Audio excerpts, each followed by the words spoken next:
Happy Tuesday, Dolphins fans. Welcome to Dolphins Today by Chat Sports. I am Nic Rohloff. Our scheduled live show on Tuesdays is here, and we have a lot to talk about in terms of some injury news, roster moves, can the Dolphins make the playoffs still, a Q&A, trade rumors before the November 5th NFL trade deadline. It's going to be a fun show here on Dolphins Today, and I am happy all of you could join us and make today part of your day on this Tuesday afternoon. As always, I'm going to ask where the real ones are watching from. Shout out your city for me down in the comments section.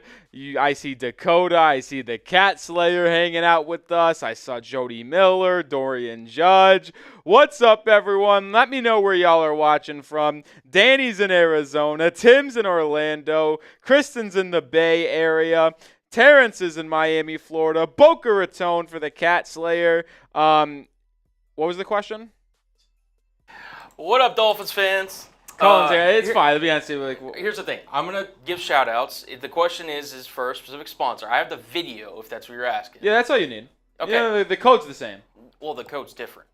What On are the you talking bottom. For the one, like the L3 or whatever, like that you throw throughout their show. What are you talking about? It's heat. Yeah, that's fine. That's what it is. That's what we're on the same page. Okay. We're on the same page. I didn't know if you had the Dolphins video though. Yes. With the background. Yes. Okay, that's all I was asking. Yes, To make sure we have that.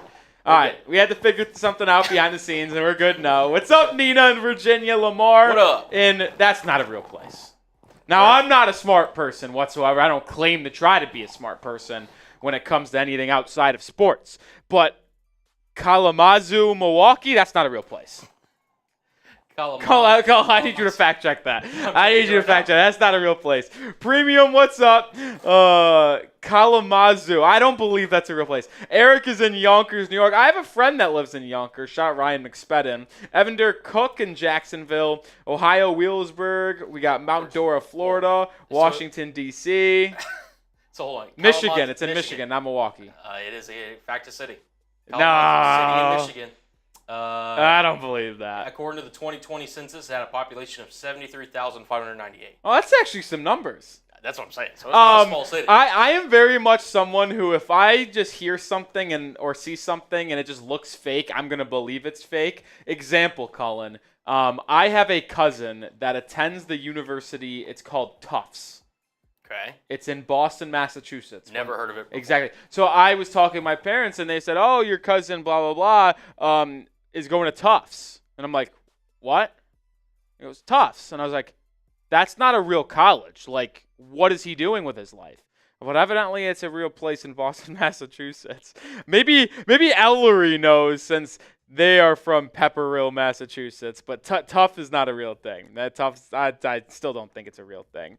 Ashton's asked, why is Tua not wearing a Guardian cap? It's a personal decision. It's up to him. I may disagree with it, and I put a little short on the channel and our Dolphins Today IG. Make sure you're following us over there if you're not already. We put other content there that I think it's a mistake, but ultimately it is his decision, and who am I to judge? Are the Dolphins going to turn the season around? It is also our pinned comment on today's live show and our live poll. 94 people have voted. If you have not voted already, go please do so. Will the Dolphins make the playoffs? They currently sit at 2-4. Spoiler alert, we're going to talk about it in our first segment.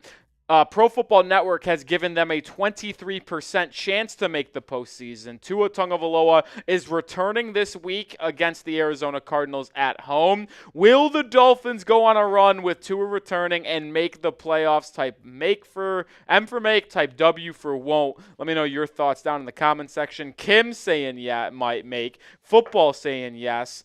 Tori saying won't. We got Larry says want them to. Troy says make. Tim says no. Timothy says make. Lamar says make. Ashton says make. Joseph says make. Rice Worthy Prods says make. I'm seeing a lot of confidence from the people in the live chat. It's a different story from our live poll, though, Cullen.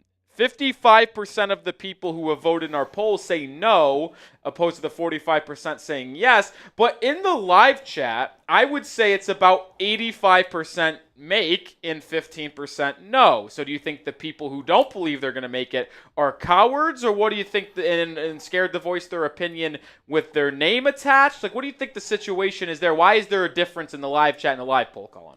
It's a a great question. I mean, the streets are talking. I mean, the numbers don't lie. I mean, men and women lie, numbers don't. That's true. 55% say no, or 56 now, 40-something% say yes. But I'm seeing a lot of makes. Yeah, the live chat. And listen, I have been very open in the past about how I think a Dolphins playoff run is still on the table because going into this past week against Indianapolis, they had a 6-game stretch of Colts, Cardinals, Bills, Rams, Raiders, Patriots. And I said if they're able to get a win against the Colts and get to 3-3 with Tua returning in Week 8, you can really go on a run and go really potentially get a 7-4 record. And if you have a 7-4 record, you're probably going to be able to at least go 3-3 down the stretch, get a 10-7 record, which would then set you up for a likely wild card appearance. Well, now it becomes a little bit more difficult after losing. You're 2-4. So if you want to make the postseason, you're probably going to have to go 8-3 down the stretch of the season to get that 10-7 record. Do I think the Dolphins could do that in the final 11 games if Tua comes back and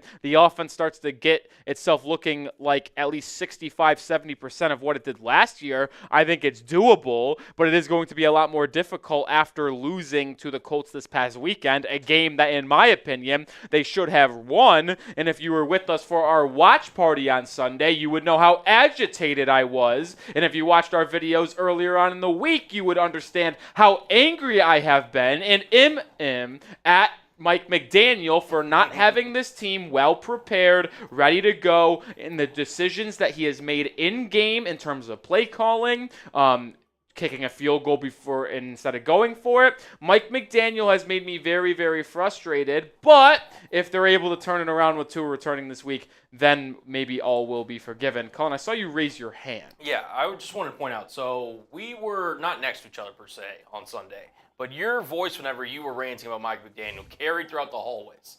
I mean, it was something. I got quite angry. You've made your opinion very well known on Mike McDaniel. And I think I want to start budgeting here because some people were commenting on our Instagram post and even on our live show or our videos we put out on Monday that, like, I'm a little too aggressive saying I want to fire Mike McDaniel.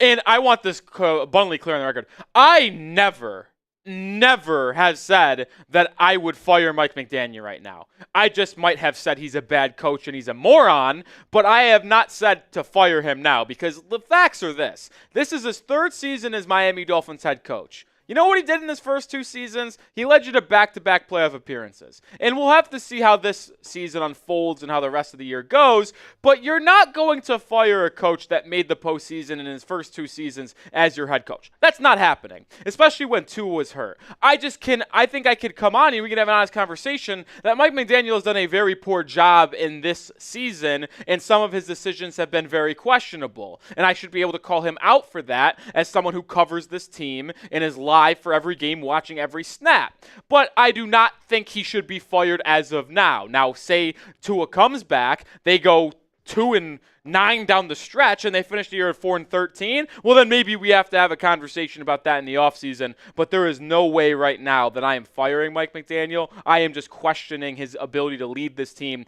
have them disciplined, and be the efficient play caller that we thought we had 2 seasons in a row the past couple of years. So I want to clarify that for the 140 people watching in the live chat right now. This next question that I want to ask people in the build-up portion kind of goes hand in hand with this question of will the Dolphins make the playoffs. The trade deadline is November 5th. That's 2 weeks away from today. It's the 2 days after Week 9 against the Buffalo Bills. So you have 2 games before the trade deadline on November 5th.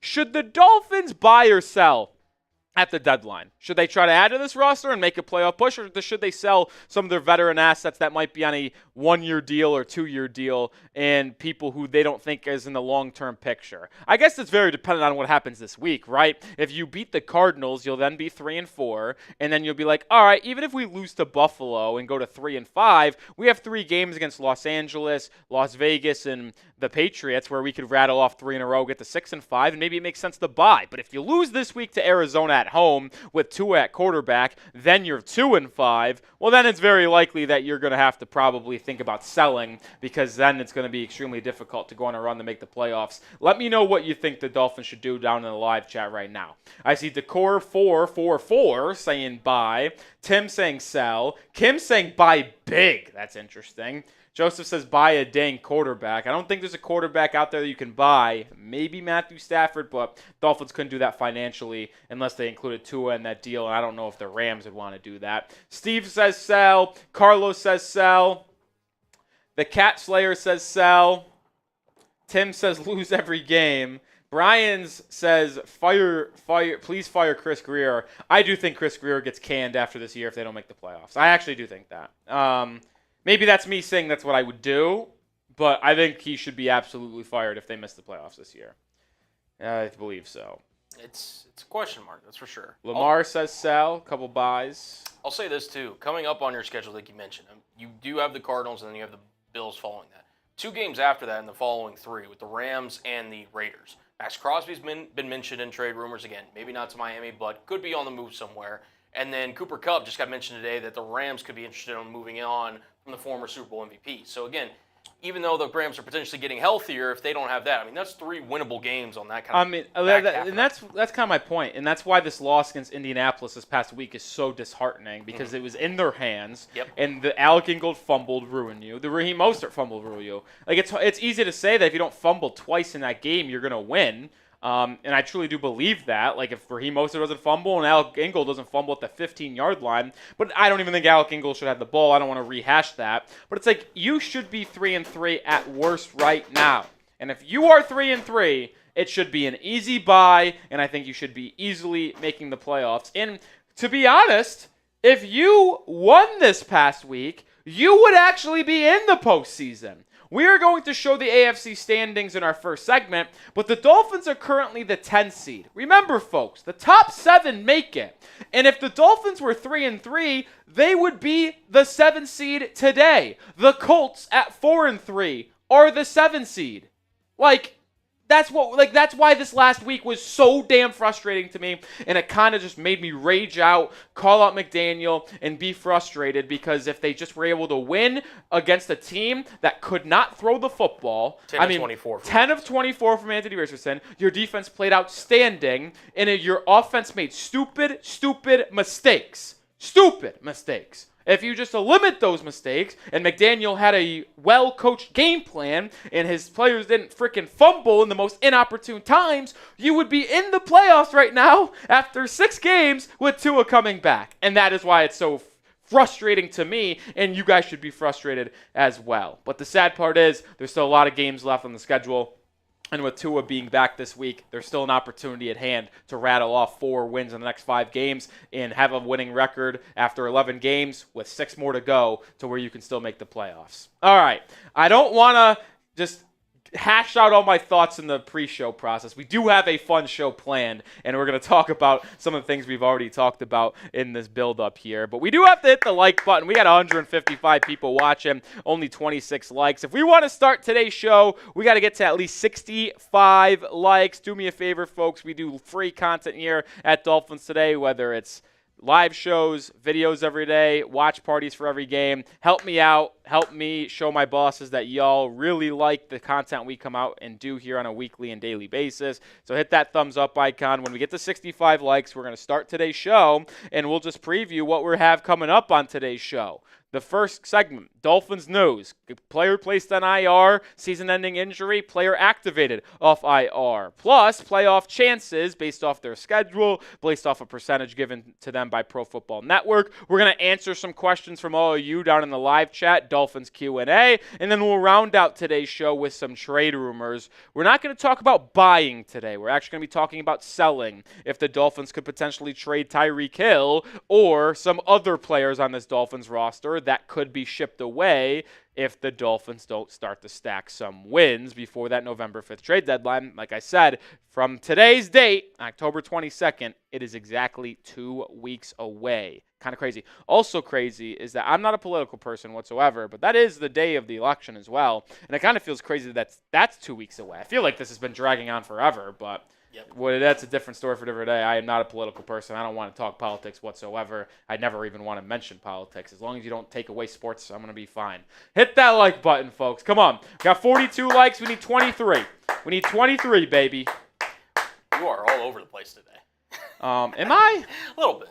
What do you mean by that? Your thoughts? I mean, listen, you're just laying it all out there, which I respect, and it's one of the reasons that you are the lovable, host of Dolphins Today. But it's just like you are on one. You are letting it all out there. You're letting your emotions just be there in front of the people. I'm a little fired up, because I feel like I didn't get all my thoughts across on Sunday. And listen, some of the people in the chat were getting very mad at me for being negative on Sunday. Because like I kind of mentioned for the 157 people watching here, is that I lit into Mike McDaniel and this Dolphins team on Sunday when they were making those dumb mistakes, and they lost that game. And they called me too negative, and they said it was terrible, and I get paid to paid to be supporting the team. I was like, no, I get paid to cover the team, folks. And I'm going to tell you how I feel about it. Would you rather him tell you what you want to hear, or would you rather him be authentic? That's what I'm saying. I always use this analogy here. Would you rather your girlfriend tell you that she loves you, but she's behind your back cheating on you the entire time? Or would you rather her come up and tell you, hey, I don't really see a future with us. I want to go see other people? I think to me it's clearly option number 2. And it's not that I'm going to be leaving you guys, but it's just the simple fact of the matter is that I think it's better to be truthful and tell you what I'm feeling. Because if I don't think I want to be authentic and genuine, and I never want to tell you guys that I think this team is going to be awesome and win every game if I really behind my back believe they're going to lose every game. Yes. That's just how I feel. It's true. And, like I said, we're going to start the show. 15 more likes. We need 15 more likes, though. Come on, guys. 150 people watching. Takes 1 second to hit that like button. I want to say, too, for the 150 people watching, you guys are the true backbone of the show. Because, again, we go live here on Dolphins Day, twice a week? It's easy to show up during game day, right? Game day is obviously a great time. You should definitely check it out every Sunday, Monday, Thursday, whenever the Dolphins are live for game day. But if you show up on the Tuesday live, that's the real one. Real ones. Those are real ones. And if you know other people that would be interested in, joining me and Rolly on Tuesdays, or you have somebody that may find what we're talking about interesting, feel free to share this video as well. To any Dolphins fan, you can share it on Twitter, text it to somebody, wherever you may be. I mean, link it on Instagram. I think you can do that thing. So, yeah. Can. All right, we need 10 more likes. Like I said, folks, we're not getting into today's first segment until we get to 65 likes. Who's going to get us going? Who's going to get us going here? Alexander Hamilton spamming the fire. Chris Greer's down in the comment section. Clear how Alexander feels. What's up, South to West? Nick was so fired up on Sunday. It was impressive. He was with me. South to West was literally with me. Was heard through the freaking walls in our building. Like, I was sitting there. We were kind of at a dead point in our game, the game that I was working, and I just heard Nick just be like, Mike McDaniel is a joke. It was awesome. It was he made some really boneheaded decisions, I'll tell you what, on Sunday. All right, we did cross 65 likes. Appreciate everyone for hitting that thumbs up icon. And as we promised, when we got to 65 likes, we're going to start today's show. First segment coming up is some injury news, roster moves, and do the Dolphins still have a shot at the playoffs? So stick with us for segment number 1. Welcome to Dolphins Today by Chat Sports. I am Nic Rohloff, and on today's show, we are going to break down 2 things. Some news on Braxton Berrios and his injury, as well as a roster move the Miami Dolphins made. But also, do the Dolphins still have a chance and a shot to make the playoffs? All right, let's get into today's show, but make sure you do share today's video beforehand. We are trying to spread the word here at Dolphins Today by Chat Sports. If you're a friend, family member, make sure you help us out and spread the word. Let's get 30 shares on today's show. Appreciate all you down in the comment section.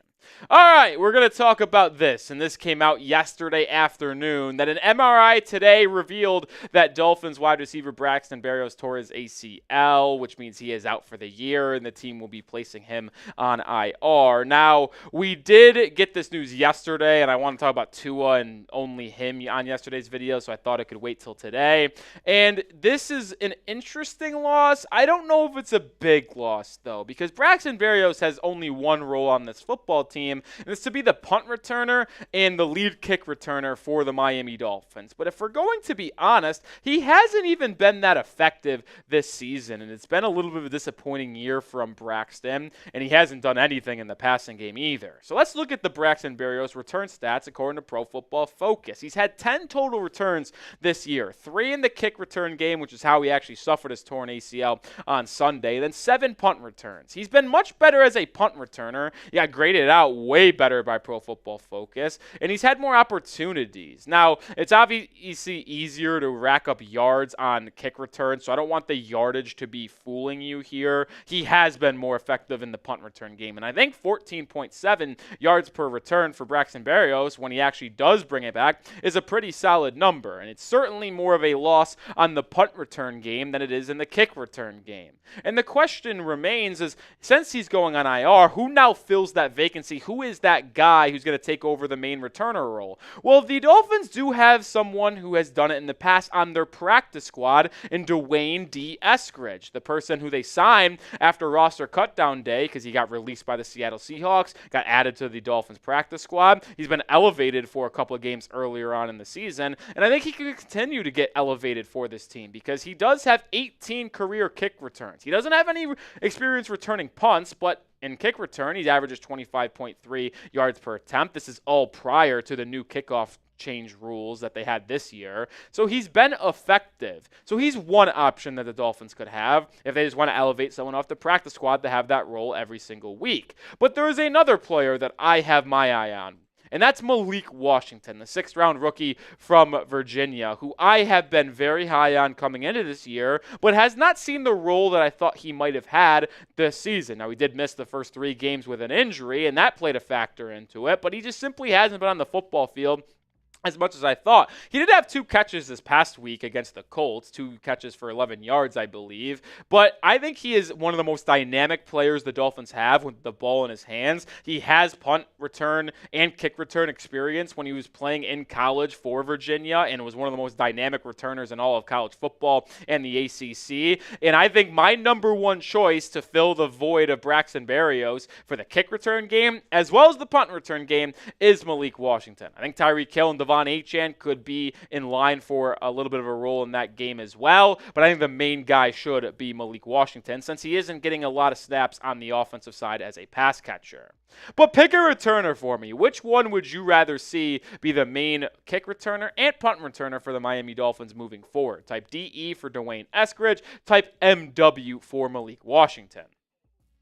Since Braxton Berrios was placed on injured reserve and out for the year, the Dolphins made a corresponding move, and that's filling that roster spot with Cam Smith. Obviously, Smith has been someone who has been on IR since the start of the season after he suffered an injury in the preseason. He got his practice window open 2 weeks ago with OBJ in week 5, but was not officially added to the active roster. Remember, you get 21 days once you open that window to be put on the active roster. If you don't, well, then you're out for the year. Well, Cam Smith was activated today, which means he now joins a very loaded cornerback depth chart that now features 7 guys as of right now. Now, this could change, especially with players returning from injury whenever they do, in terms of Bradley Chubb, River Craycraft. I think a corner would likely be on the outs, but you have a lot of roles here and a lot of players. Ramsey, Fuller, Cater Cozier, nickel. Cam Smith now joins Saran Neal, Storm Duck, and Ethan Bonner as depth pieces in this depth chart. And that's kind of where I want to go with this. Like, I think Cam Smith, the 2nd-round pick in 2023 from South Carolina,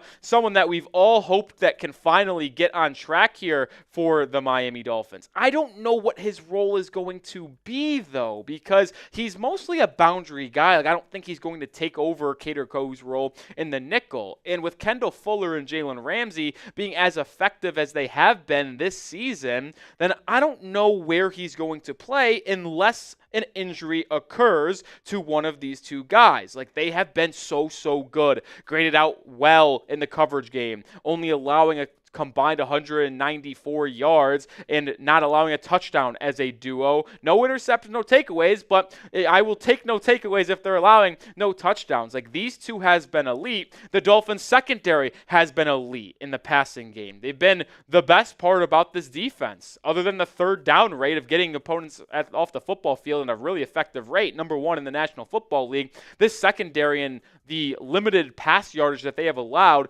is the other thing that you can really take away from this group, and we'll talk more about that in just a second. But we do have a new sponsor here at Dolphins Today, and I could not be more excited about it because it's my favorite sportsbook and casino, and that is DraftKings. The NBA season is getting started, and with the NFL season in full swing, there's no better way with DraftKings.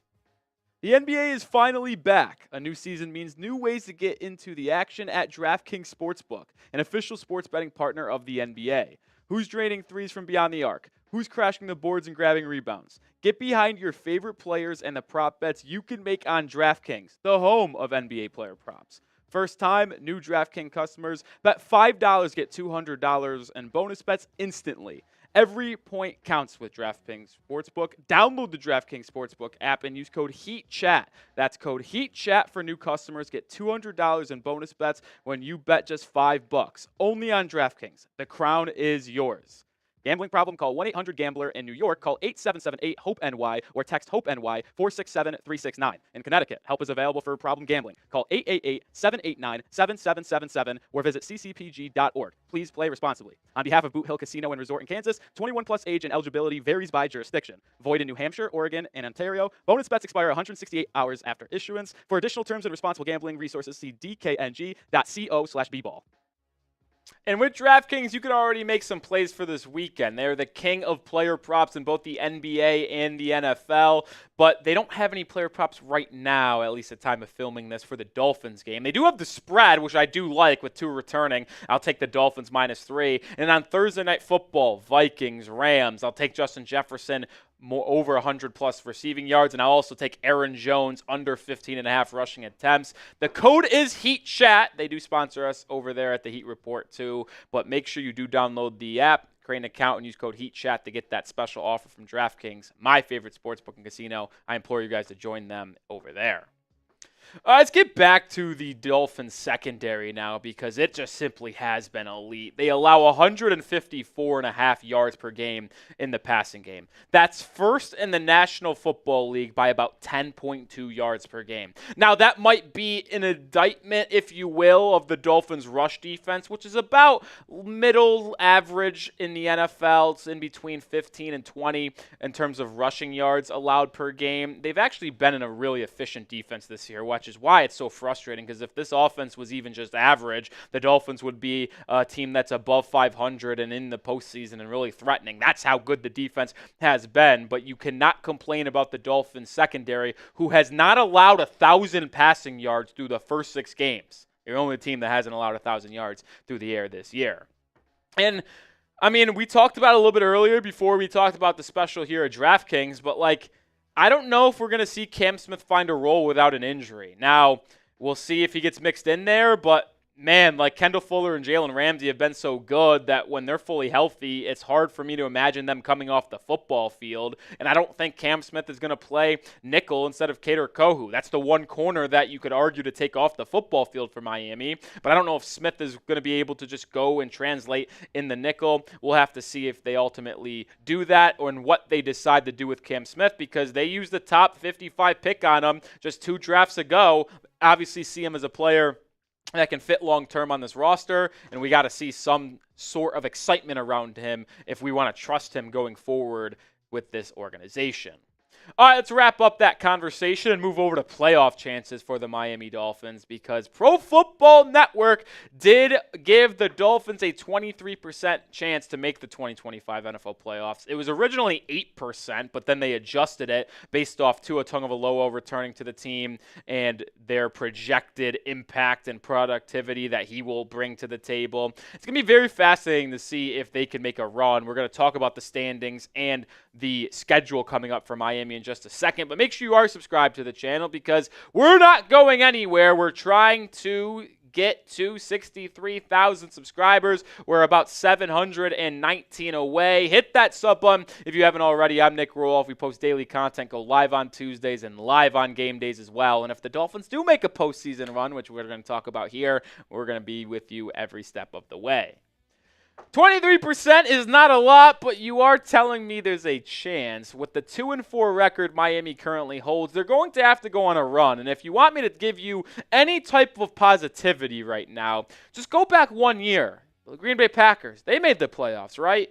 What did they do in their first 6-7 games? And a lot of the same things that Miami has done right now. And when you look at the standings, it's hard not to be optimistic about potentially making a run here, because it's all right there for the taking. You got your division leaders in Kansas City, Houston, Baltimore, and Buffalo, but then the wild card comes in with Pittsburgh, Indy, Denver. They're all right there. And I said this on our live show on Tuesday. If you beat the Colts and you were 3-3 right now, you would be the 7th seed. You would, and you would have a postseason spot with Tua Tagovailoa returning. Like, I don't know, man. This middle of the AFC is so bad. I think Denver stinks. Bo Nix is terrible. They're going to come back down to earth. I think the Colts are not good. And when you talk about the Chargers as well struggling, the only team that really concerns me in the middle of the AFC that we just looked over there that the Dolphins will have to contend with for a playoff spot is the Cincinnati Bengals. And it'll be interesting to see if they can make a run. But the AFC is so bad. And over the next 5 games, this is where the run for Miami can really get going. They play the Cardinals at home this week against the they play the Cardinals at home with Tua returning. You should win that game. You're favorites. I'll take you in that one. In Buffalo in week 9, I'm going to probably guess they lose that game, just considering they can never beat the Bills, and I really think they're going to do it in Buffalo with how they've looked this year. But then these 3 games, Rams, Raiders, Patriots, you're in Los Angeles, but that's after the trade deadline. Cooper Kupp might be gone. Heck, Matthew Stafford might be gone. There was a rumor that popped up today that he could be in trade discussions. The Raiders are the 3rd worst team in football, and the only teams that might be ahead of them in terms of being terrible are the Panthers and the Patriots. You play 2 of the worst teams in football here. If you go 2-1 in this 3-game stretch, you will be 4-1 after these 5 games. And guess what? You now have a 6-5 record going into the final 6 games of the season. I know. It's hard to be positive about this team after the way they've been coached, the way they've been looking, and the dumb mistakes they make on a daily and weekly basis this year. But it's right there, man. They can make a run if Tua comes back and gets this offense to at least an average mark. It's hard to, but, there is a saying out of there. You got to believe. Sadly, I still believe. But do you believe? Will the Dolphins make the playoffs? Type N if you think they make it. Type W if you think they won't. I think 10-7 is the magic number. They got 11 games left. Can they go, 8-3? I think it's possible, folks.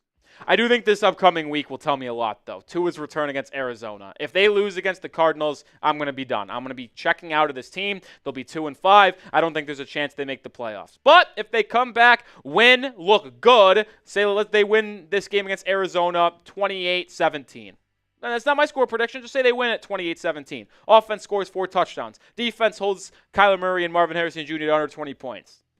It's going to be hard for me not to start hopping back on the wagon and really pushing for this team to make the playoffs.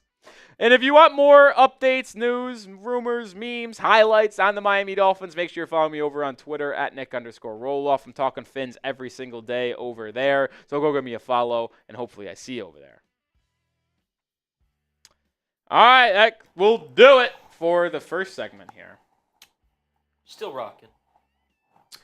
I don't know what I did to get a ricochet shot here from Brian's Brains in the chat, saying Rohloff looks like he can barely bench 50 pounds. I don't know either. I saw that. That's a shot. I'm not going to claim to be some crazy jack dude, but I go to the gym every day, and I promise you one thing, I can bench more than 50 pounds. I don't think I bench a lot, to be honest, for someone of my size, but it's certainly not 50. He's been saying that, honestly, Dolphins have not been playing bad. So, I don't know. Maybe he thought... I don't know. IDK. A lot of people are out on Chris Greer. I'm also out on Chris Greer. There's no doubt about that. I'm out. I think if the Dolphins miss the playoffs this year, I think he gets canned. Honestly, if the Dolphins make the playoffs, I want him gone. Because his inability to address offensive line in the backup quarterback position, I'm out. I don't want it. It's just annoying. I'm frustrated. Get him out of here. You just drew an illegal formation, Chat Sports. What do you mean? I don't know. You know who has a lot of illegal formations? Miami Dolphins. It's infuriating. The illegal motions and the illegal formations drive me up a wall. Because that's coaching. That is coaching. That's not the players. They are coached to do what they are doing, and they are just doing it wrong. Which means it's on the coaches for not communicating and not coaching them and disciplining them enough. The false starts, the holds, that is sometime on the players and mentally. But the legal formation and legal shifts, those are on coaching staffs, in my opinion. And those are penalties that we see too much from Miami. That's why I get pissed off. Man. Emotions are coming out today. Yeah, emotions are coming out. All right, we got 170 people watching, and we want to get into a mailbag here on the channel. So if you want to have a question answered by yours truly, hashtag Dolphins or Super Chat. Super Chat will guarantee you getting onto the show. It will skip the line. Hashtag Dolphins will get you in the queue for Mr. Skybox producer Cullen to choose each question that gets on the show. But come on, if you want to get on the show, hashtag Dolphins, put it in the live chat or Super Chat, and you will get on the show as we answer this question. Cullen, I don't know if you actually knew this, and I felt bad because you did some of the post-prod. We did a Q&A last week. It never saw the light of day because of the Tua news on Saturday. Oh, that's and right. I had to scrap it and put it out because he officially was announced to return this week or the first time, and I just couldn't put it out, so I felt bad. But last week's mailbag didn't go out. This mailbag will go out unless crazy news happens over the weekend again. Yeah. Well, that makes me a little disheartened. Yeah, I'm sorry. It happens. Yeah. If it makes you feel any better, that news on Tua did really, really good. That's good. Did like $35K. That is good. That does make me feel better. Story, yeah. You joined at the right time. It is mailbag time. It's the most interactive part of the show, and it's a really cool part of the show. You get to talk to Nick. You get to ask him any question regarding the Dolphins, and he gives his take on it. And it's the best part about Chat Sports. You don't see this on ESPN. You don't see it on Fox Sports. It's my favorite part about going live on Tuesdays is that we're able to interact with you and answer your guys' questions. Yeah. Like Satori, that's the first question we've gotten all day. You're getting in on the mailbag. Satori's in. Who's going to join Satori? Hashtag Dolphins. Or Super Chat. Yeah. Super Chat guarantees. There's nothing that I can do. That Super Chat's getting in the mailbag. No matter what. You can say I'm stupid and it's still going to be on there. That might lead the show. I'm just kidding. But yeah, feel free to ask whatever. You can ask a question about Tua.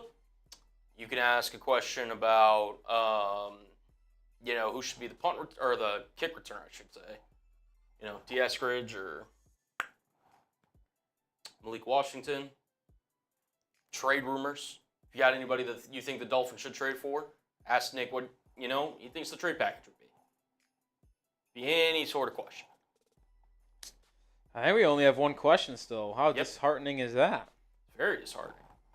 Again, it could be whatever you guys want to be. Just use the hashtag Dolphins or Super Chat. But yeah. You could, hey, Nick, what do you think Tua's stat line is going to be this upcoming weekend? Could be a question like that. Does Zach Bryan have an Instagram? I don't. I would assume he does. I don't know if he does. Why? Just curious. His girlfriend, I think him and his girlfriend broke up. Time for me to shoot my shot. Brianna Chicken Fry? Yeah. Only the more important things. All right, we're getting some questions rolling in. Ellerly, got your question. Decor444. And then Anime NFT. That's, again, feel free. Wow, looks like we got a really good Zach Bryan album coming soon. Yep. It's so effed up, but it's so true. Like, artists make their best music after a breakup, I swear to God. So it's like, if they break up, you're getting classics on the way. You're getting classics. All right, we got some questions coming in. Ellery Decor 4, Lori, Dolphin Don. How many we got? I think that's 5 now we're at. I think if we could get 2 more questions. I think 7's the magic number, and then we can start. Yeah. Sure. There's one from Mac. That's a good question, to be honest. So now we need one more question to get this puppy started. Well, Magic Dragon Wizard. That's a question. I'll answer it now because it's not going on the mailbag. Because they just think it's easier, which I don't know why. I think you should want cash because you don't get taxed on cash. Yeah. Like in terms of like when you purchase, like Right. when you use your card, and I only know this because I have family members that in the restaurant industry and like owned a restaurant. But like when you get paid via card and use those card readers, it's very minute. But on each time a card gets used, there's a small percentage that doesn't go to the purchase you're paying. It goes to whoever like allowed you to use their like like thing. whoever the owner of like the scan. Yeah. Like, yeah. So like they should want cash because they will get all of that. Yeah. I think they're just. But it's just not as easy. Yeah. It's just they're transitioning to what more. I mean, how Yeah. do you carry cash? I carry about $60 cash at all times, Really? just in case. Interesting. I used to be more. Really? I used to carry at least 100, just in case. If I know I need cash, I'll go and pull some out of the ATM. But like, if you were to pull me on a random Tuesday like this, I don't have cash on me. But like, the reason why I always used to carry 100 is because like, imagine if you got into like some predicament where you needed to pay someone, and the only way to do it was cash. What? Give me a for instance, please. There's many different predicaments. Just please give me one where I specifically have to use I don't know. I don't want to like say something illegal, but like I think you guys can like catch the drift. If you're I think you're thinking in a different way than I'm thinking here. I'm thinking in a very practical, like car breaks down, you need to pay someone for something. I have roadside assistance, so you just. But like, what if you have no service? Oh, if you have no service. And you have there's one person you got to pay. You never know. It's true. I don't know how often I would be doing that, or driving in places like that. But again, hey, fair point. Yeah, you never know. Never know. All right, I think we have enough questions. Hot dog, of course, man. I'm so fired up for tomorrow night. So fired up for tomorrow night, man. Yeah. Through the roof. I'm so fired up to where I'm going to haircut later today. That's where I'm wearing this hat. I don't usually wear a hat on air. You guys know that. See, thank you, Magic Dragon Wizard. He understands. Tow truck driver would take cash. I mean, I guess. Your car breaks down in the middle of nowhere, right? Think about this. Car breaks down in the middle of nowhere, no service. And you're like, I'm fucked. Instead, you see a tow truck driver coming down the highway. Hey! Got $100 cash right here. Boom, done. Where are you going where you won't have service? Where are you what if going you're on on an average day to day? What if you're on a car drive? Car drive? You're just going out and just driving? Yeah. Who knows? I guess you're more of a wanderer than I am. I am going A to B, home to work. Anything is possible, Colin. I guess so. Dolphin Dan is Don with me. Cash in emergency. I mean, look, if you're going on like a trip or something, or like you need cash, I'll pull it out. But I'm saying on a regular day-to-day basis, you wake up, you go to work, you go home. I'm not gonna have cash. I mean, obviously, this is a very specific situation, but when I was in Vegas, I was carrying an unbelievable amount of cash.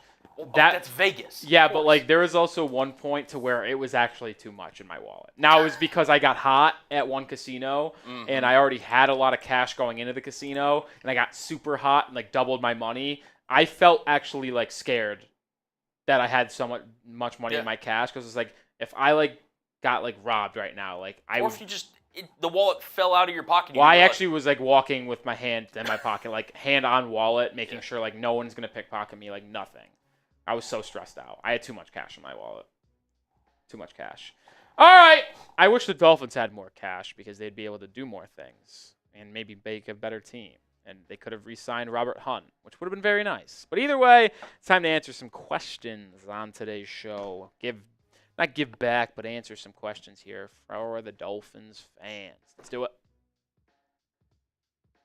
All right, Nic Rohloff here from Dolphins Today for Chat Sports. And on today's show, a little mailbag action. Before Week 8 against Arizona, we're going to answer today's questions from you guys on our live show on Tuesday. But before we do that, make sure you are following us over on Instagram. We are 39 followers away from 500 on our Instagram account. At Dolphins Today IG is the handle. If you want more Dolphins content on a daily basis, in between our videos we post on YouTube, our Dolphins Today IG is the best place to do that. So go give us a follow, and when we get to 500, we're going to have a special surprise. So go follow us over to find out what that will be.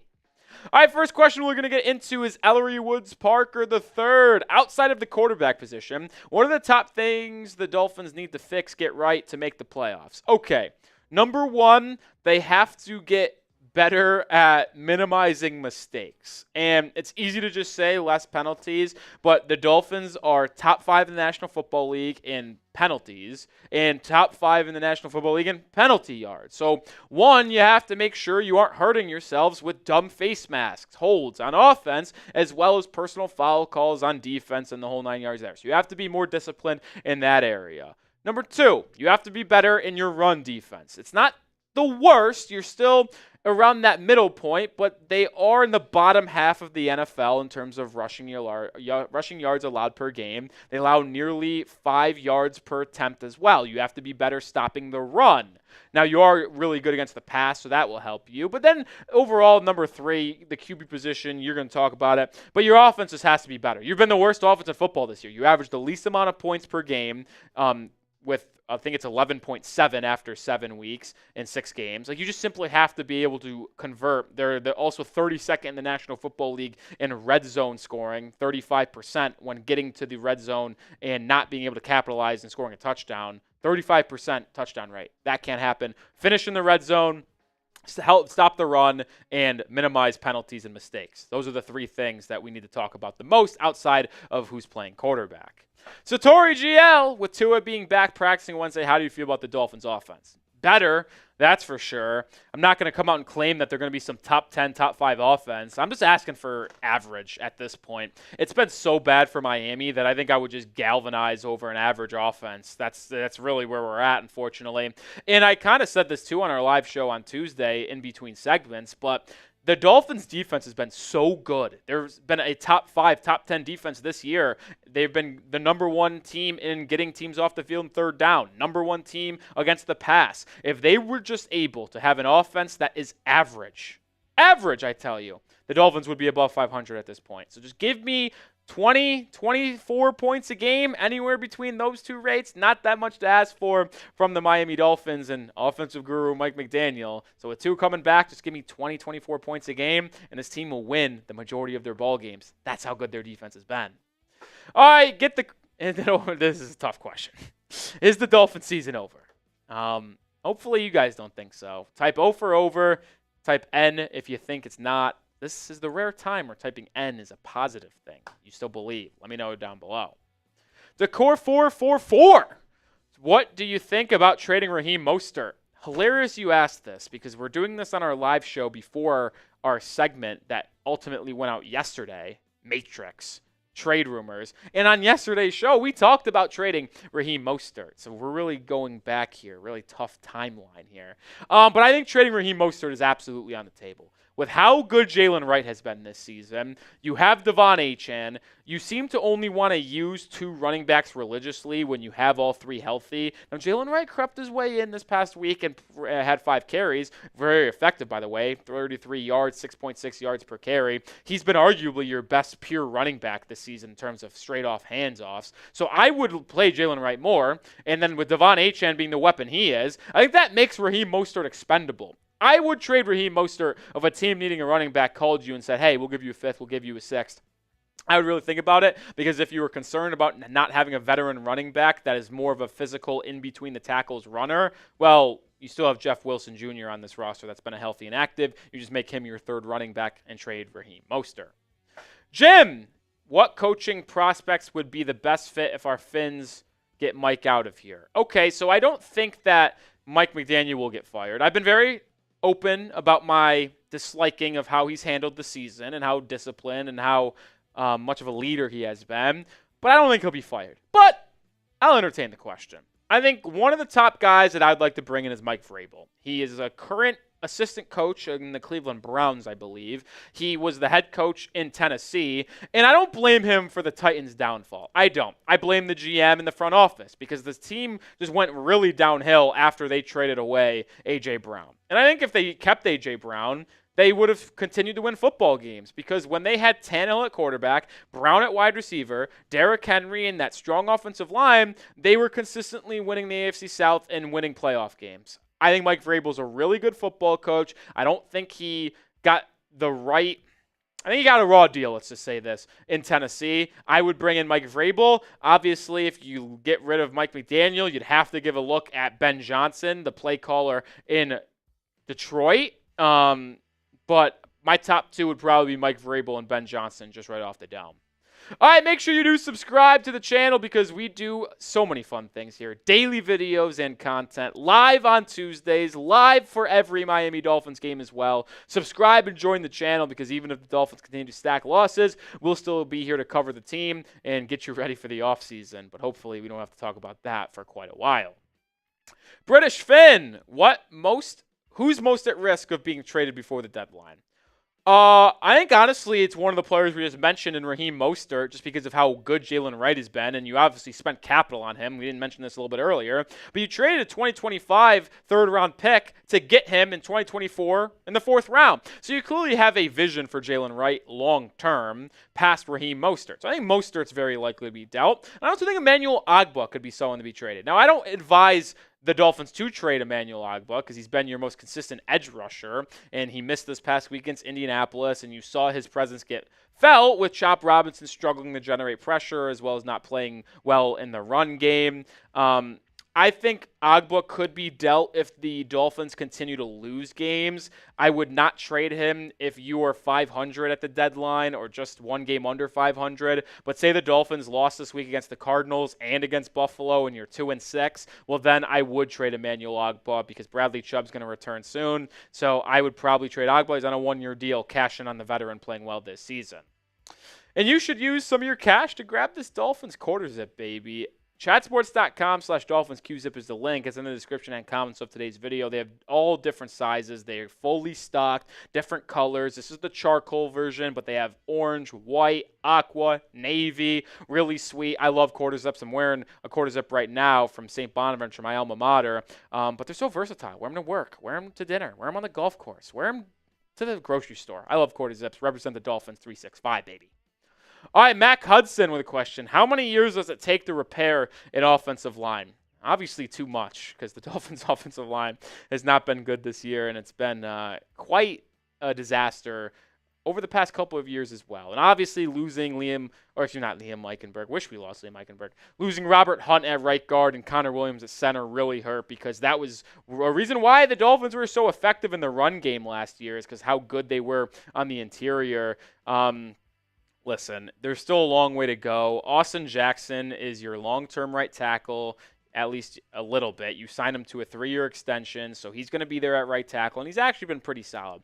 You also signed Aaron Brewer in the offseason to replace Connor Williams to a 3-year deal. Aaron Brewer has been actually really good. I'm telling you, if you have PFF, I'm imploring you and telling you, go look at his numbers on Pro Football Focus. He has been good. And Teron Armstead, when healthy, he has been good. And you also drafted Patrick Paul in the 2nd round of this past draft to be your long-term left tackle. So you have, at least for the next couple seasons, a left tackle, a center, and right tackle kind of solidified. So what you need to do going forward is figure out the left guard and right guard situation. We know Robert Jones and Liam Eichenberg aren't at. I have yet to look at the free agents this upcoming year on the interior offensive line, but I would seriously consider burning some of your top draft capital on interior offensive linemen and some of the money that you might have in free agency to replace Eichenberg and Robert Jones on that interior. This is why I really kind of pined for the Dolphins to draft Graham Barton out of Duke with 21st overall pick rather than Chop Robinson. A lot of you guys did not agree with me at the time and were mad at me for getting a little bit down on the Chop Robinson pick, but boy, I think we'd all say we'd rather have Graham Barton right now over Chop Robinson. All right, make the call for me, though, with the trade deadline vastly approaching in a couple weeks. Should the Dolphins buy or sell at the NFL trade deadline on November 5th? just 2 days after the Week 9 game against the Buffalo Bills. Type B if you think they should buy and add to the roster. Type S if you think they should sell some of their assets. Orbit Plagues are the question. Do the Dolphins have the cap space money to make a blockbuster trade or signing? Right now, not really. They're really against the cap. So, like, if you're trying to think of, like, a Cooper Kupp trade or, like, even if you want to get crazy and trade Matthew Stafford, I'm probably going to say they can't do that. But you can get very creative with a lot of different ways to create cap space, move cap space around, push it towards the future, give extension, restructures, add void years. There's a lot of different things you can do to create cap space. I've yet to really think about the offseason orbit, so unfortunately I'm not going to be able to answer that for you here. I've still focused on this year. I'm not looking towards 2025, 26 just yet, but at least with the trade talk potentially arising over the next couple weeks with the deadline, I don't think you can expect them to add someone with a salary of 24, 25 plus $million or anything like that, but 15, 20, I think they might be able to make that work. All right, make sure you are following us over on Instagram. Like I said off the top, Dolphins Today IG is the handle. We put out daily content over there in between our videos. You get extra content, short form, posts, engagement. Go give us a follow over there because we do great, incredible stuff on our Instagram. Bang, bang. All right, bang, bang, bang, bang. I see a lot of sells. Greg Fontaine really saying they should sell. Jason Smith, my guy. What's up, legend? He's typing his sells. How you doing, Jason Smith? Your Kansas State Wildcats continue to hum along, my friend. Continue to hum along. They're humming. They're humming, baby. The doctor is typing sell. You don't have to spam it. You don't have to spam it, the doctor. Let other people have some fun. You got it in there. You don't need to continue. Don't need to continue, my friend. Ooh, speaking of Instagram, my reel today on Tua not wearing a Guardian cap is kind of hitting a gesture. That's 3 straight Instagram reels with more than 2,000 views. First time we've had said streak on our Instagram channel. We're on the up, baby. PJ says, will Jalen Waddle do good? He'll certainly be doing better than what he has been doing without Tua Tagovailoa. It's funny. Tua has played 1 full game, Cullen. Mm-hmm. What happened in that game? They won. They come back against the Jaguars. Tyreek Hill, 130 yards and a touchdown. Jalen Waddle, 105 yards. Tua has played 1 full 4 quarters, and both Tyreek and Jalen Waddle eclipsed 100 yards in that game. They've yet to eclipse 100 yards since then. One of them, hell, they might not even combine for 100 yards in the 5 games after. I'm actually serious about that. I'd actually love to check. I don't know for sure. Can't say that. Can't say that. Cannot say. All right. Trav saying, I want Armstead gone. Excuse me. He gets hurt literally every game he plays. I understand that. But Teron Armstead has sneaky been like your most consistent offensive player this year. Has he missed a full game? Yes, he has. Has he been injured? A little bit. But when he's on the field, he's your best offensive player this year. He has been. He's been the number 1 graded player by PFF. Let me give me a second. I actually want to find out where he ranks among offensive linemen.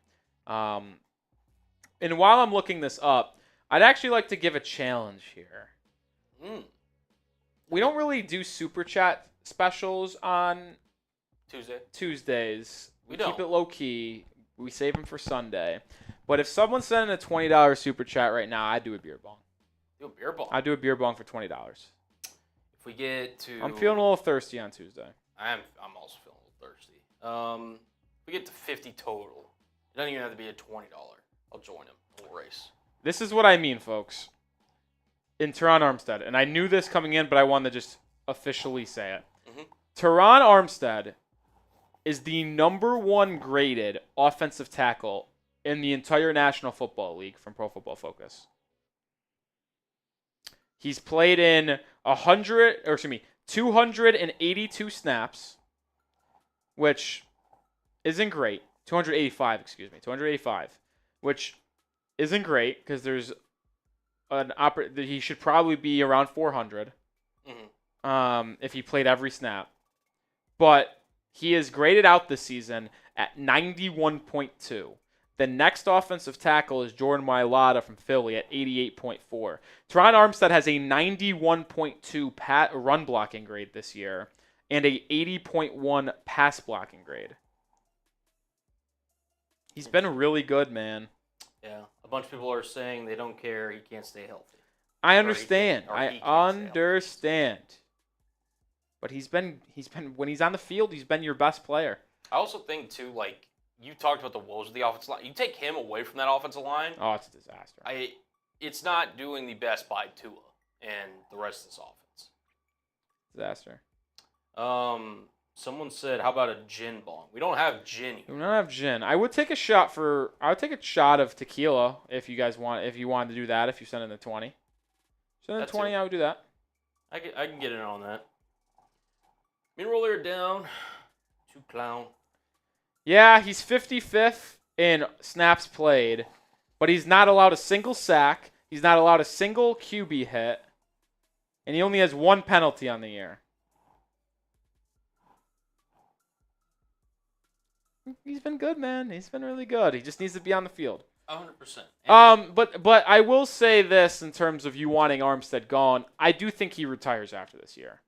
He's definitely on the back nine, as they say. Which is why they drafted Patrick Paul in the second round of this past draft, to get him 1 year of learning behind Teron Armstead, and then he is going to be your long-term left tackle, hopefully, if he pans out, because you'll have him for his second, third, and fourth season, and then you can extend him.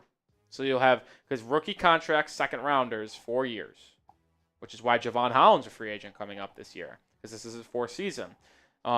They can extend him before that, obviously, but if they don't, you don't get a fifth-year option. So you get 3 years of Patrick Paul after this season, where you can decide if you want to make him long-term or not.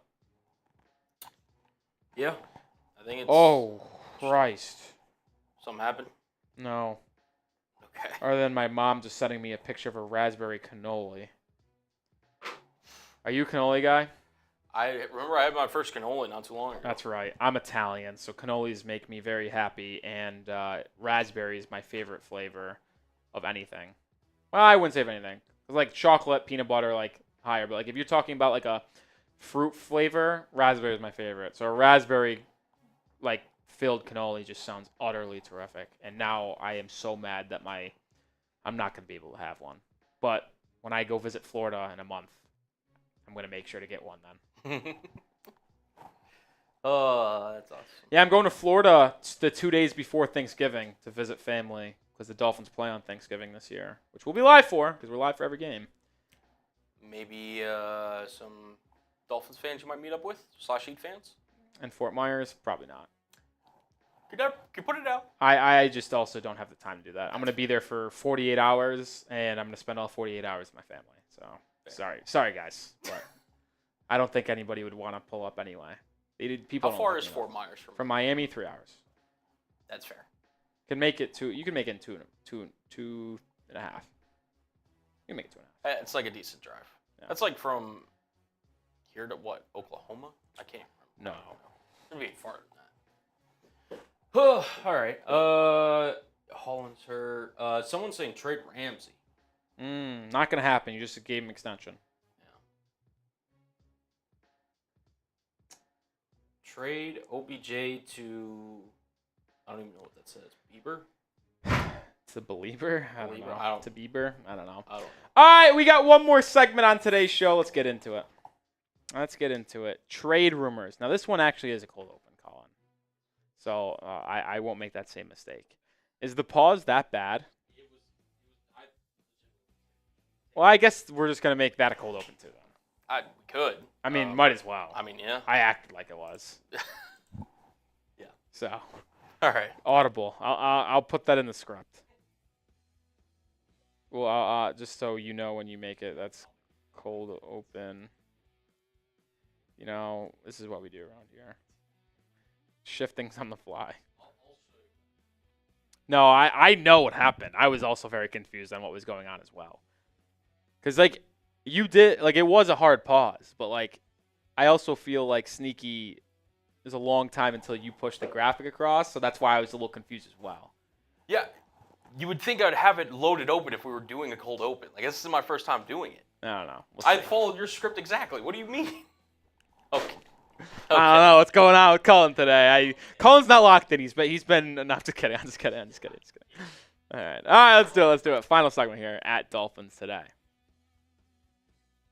We got a lot of Dolphins trade rumors to get into on today's show, but we're going to talk about one specifically with Tyreek Hill. Could the Dolphins trade the star wide receiver? There's been a lot of speculation before the deadline on November 5th if the Dolphins would be willing to trade him. We're going to talk about that and others on today's show. Let's do it.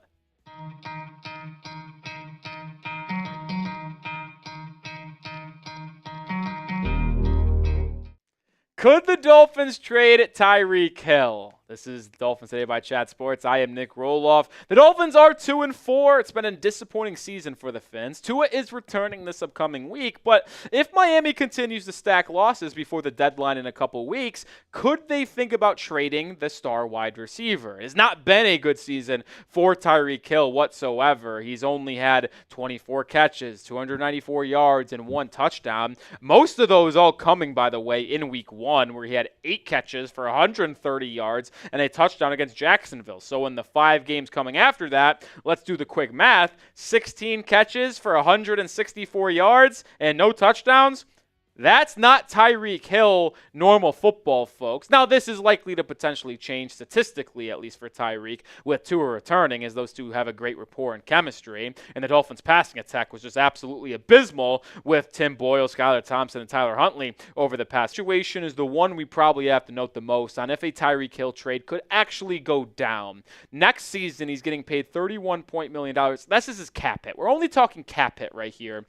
If we talk trade, it would be very complicated. I'm not going to talk about it. We're just going to do the overall cap hit. In 2026, it's 55.2. Now, I don't know if that will end up ultimately happening. That's way too big a cap hit for a wide receiver. I can imagine that being restructured, spread out into a signing bonus to other years as well. Because right now, he is an unrestricted free agent in 2027. With 3 void years in those 3 years, where he still is on the books for a 7.9 cap hit, 2020 or in 27 and 28, and then 3.1 in 2029. Before I give you my thoughts on if the Dolphins should trade Tyreek Hill and reset, let me get your thoughts down in the comment section. Should the Dolphins trade Tyreek Hill? It's today's pinned comment. If you hit with a YouTube ad break, let it play. Scroll down and answer today's pinned question. Type T for trade or type Key for Kate. I'll tell you one thing. I don't think they will, because it just makes no sense for Miami to extend him, or not extend, but give him a contract restructure, pay him all that money, and then trade him just, 3 months later?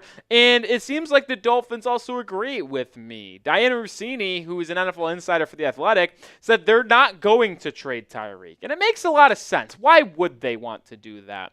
Now, you did give money to Jalen Waddle, and he's your future wide receiver 1 of this franchise, and that could make Tyreek Hill expendable if you continue to have a bad season. But is the first-round pick you'd get back from Tyreek really worth losing him right now? I don't know if it is. I think I'm holding on to Tyreek for this season. If you want to revisit a Tyreek Hill trade in this upcoming offseason, fine by me, and we can have a conversation about that then. But at least during the deadline, I'm going to hold on for him. Tyreek wants to be in Miami. I think they want to keep him here. I don't think it's going to happen. But we're going to talk about 3 trades that I could see happening for the Miami Dolphins. And one of them is running back Raheem Mostert. And he's a veteran, and he's one of the rare players on this roster that I'm absolutely fine trading away. And a lot of that not has to do with Raheem himself, but it actually has to do with what the Dolphins have behind Raheem Mostert and Jalen Wright. And it has been a down season for Mostert. He obviously missed a couple weeks with a chest injury after he suffered it in week 1 against Jacksonville, didn't play against Seattle, didn't play against the Buffalo Bills either, and it's been a down year, only playing in 3 games. Only running for 3.9 yards per carry, and that's the most concerning part to me. It's not the yards, it's not the lack of touchdowns, it's the inability for him to really stack together efficient runs. And obviously that one fumble you see on your screen as well was a heartbreaker, as he did sneaky cost the Dolphins this game against the Colts this past Sunday, because if he doesn't fumble there, up 10-3 early in the 3rd quarter, the Colts aren't set up at the 28-yard line and able to punch it in to tie the game up at 10 after they've been unable to move the ball all day long. That fumble killed Miami, and he has not been good this season. But you know who has been good is the rookie you drafted in the 4th round of this past draft, Jalen Wright. And by the way, you gave the Eagles a 2025 3rd-round pick to get him in a 4th round. So you clearly value Jalen Wright very, very high and see him as a future piece of this Miami Dolphins offense. And he's shown you why you should be excited for that. He's had 34 carries this year for 172 yards. He's averaging more than 5 yards per carry. The kid has been absolutely fantastic, and he deserves more attempts. In Week 5 against New England, he ran for 86 yards on 6.6 yards per carry. He got 5 carries against the Colts and ran for 33 yards on 6.6 yards per carry. He needs to get more carries, and he actually might be your best pure running back. Watching the film, he has been able to slither through holes that I don't think Raheem Mostert and Devon Achane have just been able to do efficiently enough through the first 6 games of the season. And he also has the possession ability to hit the hole, accelerate. He's quick, he's shifty, he's bendy. He has everything you want in a running back. I think Jalen Wright needs to see the football field more. And if the Dolphins feel like Wright's progressing enough to where he should be the number 1 or number 2 back on this team to Devon Achane and Raheem Mostert falls to RB3, then we can have him expendable, trade him, and then just have Jeff Wilson, who's been healthy and active the past couple weeks, be that 3rd running back and physical guy in between the tackles if you still deem you need one after trading away Raheem Mostert. And if the Dolphins do end up making some trades before the trade deadline, we'll have you covered. But we'll also have you covered on any trade rumors that pop up as well. We do daily content here as well as go live for every Dolphins football game. Hit that sub button if you want to be the most informed Dolphins fan on the planet. Another trade candidate, Emmanuel Ogbah, the edge. This one hurts a little bit because he's just been so good for Miami this season, playing in 5 games, having a good grade, having a pair of sacks, making some plays in the run game as well. He's been your most consistent edge rusher, and it's unfortunate that he missed the game against the Colts in Week 7, but either way, he's been your best edge rusher, especially since Jalen Phillips had that injury that has put him out for the year. And with the edge room looking like this, where you've had to rely on Chop Robinson to be your number 2 guy, and he has not been good this year. He generated no pressures and 16 pass rushing snaps against the Colts this past Sunday. He's been bad in the run game as well. Chop Robinson has been a disappointment for being drafted 21st overall. And then you have Tyus Bowser, Quentin Bell, and Mohamed Kamara as your depth pieces. It's not great to move Emmanuel Ogbah. But on the reason why I have him as a trade candidate, he is on a 1-year deal. So you'd be able to cash in on his contract, get a 5th, 6th round pick potentially for the veteran. And the only reason why I could see it happening is if the Dolphins lose these next 2 games. They lose to Arizona. They lose to Buffalo. You're 2-6. You don't really need Emmanuel Ogbah when you're 2-6 because you're not probably going to rattle off 8 wins in your last 9 games to go 10-7 and make the postseason. And you still have Bradley Chubb returning on the horizon when he's coming off the PUP list. And when Bradley Chubb returns, it makes Emmanuel Ogbah expendable if you are not having a successful season. The Dolphins win against the Cardinals, I'm probably keeping Emmanuel Ogbah no matter what happens against the Buffalo Bills. But if you lose to Arizona and Buffalo and you're 2-6 at the deadline, I think you could trade Emmanuel Ogbah and cash in on his 1-year deal. All right, make sure you cash in on this Miami Dolphins quarter zip. I'm a big quarter zip guy, and I think this one looks really clean. I have it for myself. I have it at home in the charcoal version. You can also get in the orange, aqua, navy, white, old school logo, chatsports.com/DolphinsQZip. That link's in the description and comments of today's video. Wear it to dinner, wear it to work, on the golf course, out with friends. It doesn't matter. It's so versatile. I love quarter zips. Go get yours today and represent the Dolphins all the time with this Q-Zip. One more time, chatsports.com/DolphinsQuarterZip. All right, the last trade candidate that we are going to talk about is Jevon Holland. Yes, I know it is a tough one to bring up his name right now, and I don't feel good about saying him on this trade candidates video, but here's the moral of the story, folks. He is a free agent coming up this year. And if you don't want to franchise tag him, you don't feel good about him extending with you and re-signing with you in free agency, or if you just don't believe you have enough money to re-sign Javon Holland, like Christian Wilkins and Robert Hunt. Like, here's the situation. Those two left in free agency this past year on massive $100 million contracts. Is Javon Holland getting $100 million? Absolutely not. Safeties aren't worth that. Holland is very good, but he's not going to get paid remotely close to that. And the reason why the Dolphins didn't cash in on Wilkins or Hunt is because they were competitive and winning. Well, if the Dolphins aren't going to be competitive in making the postseason, and you don't think you have the money to re-sign Javon Holland in the offseason, then why not trade him now to a team that might feel they need another safety? He's been one of the best safeties in the NFL since entering the league, and yes, he does have a hand injury right now, but he is going to return, and he is going to be effective. I love Javon Holland. I think he could be one of the great pieces in this Dolphins defense and secondary for the foreseeable future if you're able to retain him. Like, I wouldn't love getting rid of him. It'd actually make me upset to get rid of Javon Holland. But you also have to take your emotions out of the situation when you're talking about the future of this organization. And like I mentioned a couple times, if you do not feel like he is going to resign and you are not winning football games right now and you're not going to make the postseason because you'll lose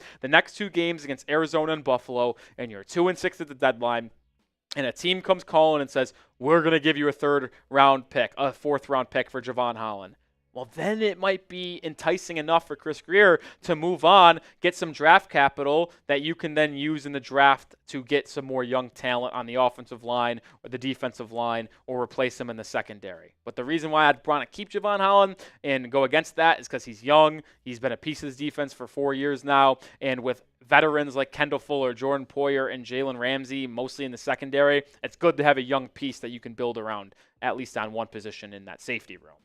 All right, I give you 3 Dolphins trade candidates that I think could be on the move, barring a rough couple of weeks here before the deadline. Name one player the Dolphins should trade in your opinion. Drop it down in the comment section. And make sure you are subscribed. Like I said, if any moves do go down before that November 5th trade deadline, we will have you covered. And if any rumors pop up or news, we will also break it down on the channel. We'll be the #1 spot on YouTube for trade rumors before that deadline, but we're also #1 spot for normal news and being live for every single Dolphins game. Hit that sub button and join us here at Dolphins Today. All right, that will do it for the 3 segments on today's show. Appreciate everyone for coming around and hanging out with us. Continue to let us know who you think the Dolphins should trade. See a couple people saying Bradley Chubb. I could see him being traded this offseason. I probably wouldn't say this deadline because he's returning from that injury and teams won't know how he's going to feel. And your return for a Bradley Chubb trade is not going to be worth the player. But if Bradley Chubb returns from PUP, even if you stink, and he looks unbelievably good in the final 6-7 games of the season, and then you're like, well, we kind of want to still clear up $20 million off the books this upcoming season, and we want to trade Bradley Chubb, well, then you could get a second-round pick maybe, or maybe if he looks really that good, maybe you can still get a first-round pick. Who knows? But I'm probably not trading Bradley Chubb right now. No. It would be in the offseason if you were to trade Bradley Chubb. I think could even be a draft day trade. Like the longer you wait. It wouldn't shock me. Yeah, it wouldn't shock me there. Yeah, I think that would be where he has his most value, especially like you said. But I will back healthy and then I will say this: if they were to trade him to free up money and get draft capital, I would kind of assume they'd want to do that before free agency. Yes and no, because it also kind of depends on where they're looking to spend that money potentially, and also what other moves they've made correspondingly. Right. But I mean, he's obviously a big piece in that, so obviously you have to figure that out first before getting into it. But if I had to guess, I would think that a trade for Bradley Chubb, if it happened in the offseason, would come like late February, early March. That'd be my guess. Like shortly after the season, before free agency.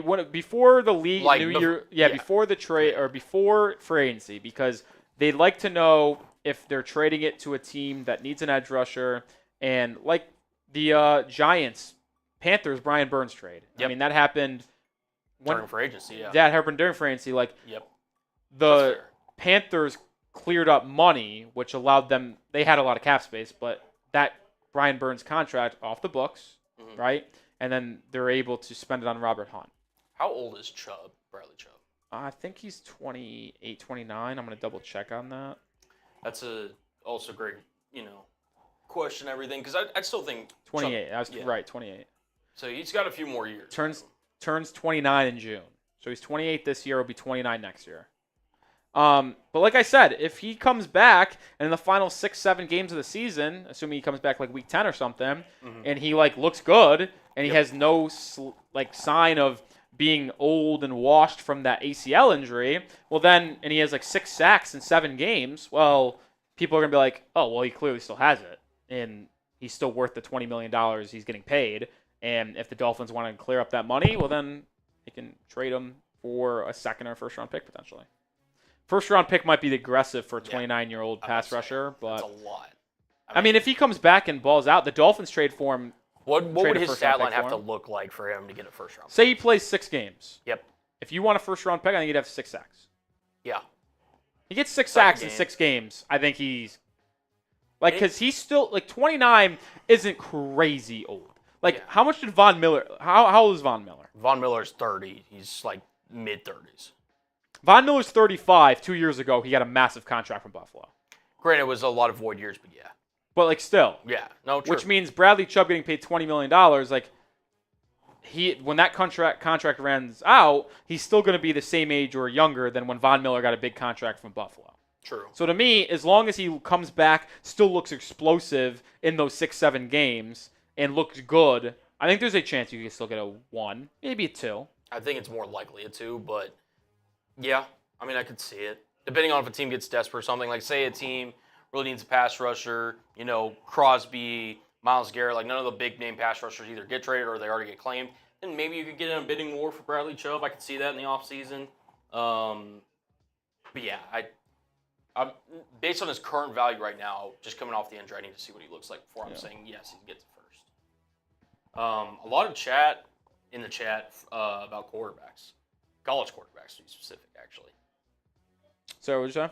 Said a lot of chat going on in the chat about college QBs.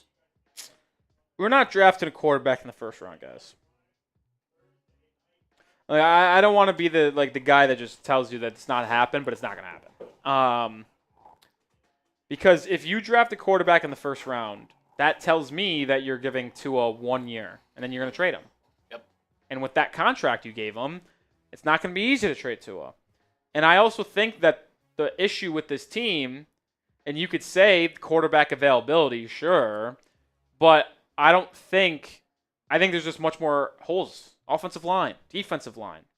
Like, there's a lot more holes on this team long term that needs to be fixed prior to quarterback. And I also don't think this is a good quarterback draft. I know you guys are going to say Cam Ward and Shedeur Sanders. Those are the only 2 quarterbacks that I think are going to be good potentially from this draft class. And both of those quarterbacks are going to go in the top 10. I don't think the Dolphins will be drafting top 10, and if they are drafting top 10, I think they should be trading back, accumulating assets, and spreading those assets via other draft picks to fill holes. That is how you fix a team and energize it with young talent. If you think and you have the 7th, 8th pick, trade back from 7 to 8 till they say 15 or 16. If a team comes calling, take the extra day 2 picks and day 3 picks that you're getting for moving back, and then use those picks to get more young players on your team. Like, the Dolphins are still a little bit away from contending for a Super Bowl, but they're not that far away. They have the wide receivers. They have the running backs. Yep. You have your quarterback paid. You just need to shore up that offensive line, shore up the defensive interior, and you're going to be fine. Because if you really think about it, Kendall Fuller's on contract for next year. So is Jalen Ramsey. So you have your cornerback duo already for next year. You have your running backs in Devon Achane, Jalen Wright. You have your wide receivers in Jalen Waddle, Tyreek Hill. You have your quarterback. You have your center and Aaron Brewer. You have your right tackle in Austin Jackson. You have your left tackle, whether it's Teron Armstead or Patrick Paul. But that's who your left tackle is next year. You need to figure out left guard. You need to figure out right guard. You have Zach Sealer, but you need to figure out the other interior defensive linemen. Jalen Phillips will be back from an Achilles injury. Bradley Chubb's still under contract, but that could change. Linebackers will be a question. Safeties will be a question with Javon Holland and Poyer. But tight ends, sure. But tight ends, if we're going to be honest, is not the most important position and something I'm not going to stress about entirely. Yeah. Is it nice to have a good tight end? Yes. Is it absolutely necessary to win a Super Bowl? No. No. You see a lot of teams up at the top like have really good tight ends that. But that's because it's their number one pass catcher, and they don't have the wide receivers. Exactly. And it's a nice weapon to have, but it's a luxury, not a need. Right, like Gronk was great for New England, but their number one wide receivers were Julian Edelman and company. Like, they don't have Tyreek Hill and Jalen Waddle. Same thing with the Chiefs. Kelsey's dominated for years. Haven't had the receiver to even challenge him for the number one spot. They had, obviously, Tyreek, but... Well, I'm saying since. Yeah. That's the thing. It's like, I don't know. That's what I'm saying. If the Dolphins end up stinking, and you guys heard it, if the Dolphins end up being bad, and they're drafting top 10 in the 2025 NFL Draft, I'm telling you right now, and this opinion will not change. Unless Tua retires, I am not which he's not going to, by the way. But just in some crazy scenario where he retires, that's the only way I'm drafting quarterback top 10. If not, I'm trading down, accumulating assets, and filling offensive line, defensive line, safety with those draft picks. That's what I'm doing. Yeah. Who was it that had the quote that this is the year to trade down? I read that somewhere. Do this. And there's just so many good offensive linemen as well. Will Campbell from LSU, Kelvin Banks from Texas. Offensive tackles in college, but there's versatility there where you can move them inside at guard. Will Campbell from LSU, NFL scouts have talked about him potentially being able to play all 5 positions. Left tackle, right tackle, left guard, center, right guard. Like, if the Dolphins were picking top 10 and you did not want to trade down, the one player I'm fine sticking there, say they're picking 6 or 7, I would be fine sticking there and taking Will Campbell. If not, I would trade down. Fair point. All right, that's going to do it for today's show. Appreciate everyone coming in and watching. Unless someone wants to super chat, ask us questions, stay live, we'll do that. But if not, we'll call it a day and get out of here and see everyone live on Sunday for Tua Tagovailoa's official return. We'll have videos in between then, obviously. But, yeah. We'll give it 30 seconds. Yeah. A lot of good edges in this class, too. I haven't done that much of a look. I know there's James Pierce, but he's kind of falling down the ranks a little bit. Jalen Walker from Georgia. He had a big game this past week against Texas. He kind of bullied Kelvin Banks in that offensive line of Texas. Michael Williams, opposite of him. He's also looked at pretty highly. This is a good defensive line draft, I've read. Mason Graham from Michigan. Yeah, this is a good D-line draft. I think Mason Graham would be a fun... See, that Mason Graham's a fun player to trade back like from 7 or 8 if you had that pick to like 15, 16. Yeah. Now, not guaranteeing he's going to be there, but... Walter Nolan from Ole Miss, Abdul Carter from Penn State. I mean, you've got solid guys there, point being. Deion Walker from Kentucky, he's a beast. There's a lot of good defensive linemen that you could take. And I mean, if you think about it from building a team perspective, what are the 3 most important positions in the NFL? Quarterback, protecting the quarterback, getting after the quarterback. QB, left tackle, edge. Those are like the 3 most important. Like if you had the power rank, important ones, that would be it. All right, no super chats came in. Appreciate everyone for joining us on today's live show. For Cullen Brown, I'm Nic Rohloff. Peace out.